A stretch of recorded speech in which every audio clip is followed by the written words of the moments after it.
Magandang araw, Bagong Pilipinas. Narito ang Police News Express sa oras na ito. Sa ilalim ng pamumuno ni Acting Chief PNP, Police Lieutenant General Jose Melencio C. Nartates Jr., nag-deploy ang PNP ng mahigit sa 21,682 PNP personnel, kabilang ang 16,628 members ng Reactionary Standby Support Force at 1,566 na sasakyan upang manguna sa disaster preparedness, rescue at relief operations sa mga rehiyong matinding tinamaan ng Super Typhoon Uwan, lalo na sa Region 2, 4A, 4B, 5 at 8.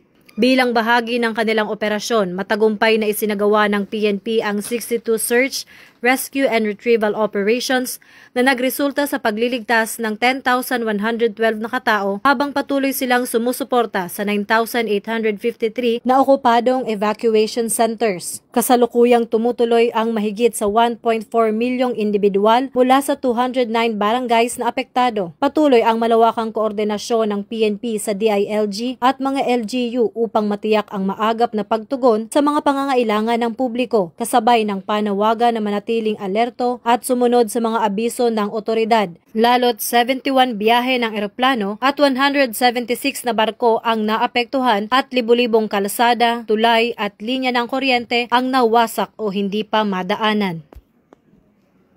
Para sa mga napapanahong balita, laging tumutok sa Police News Network. Ako po si Patrolwoman Sari Bernales para sa Police News Express.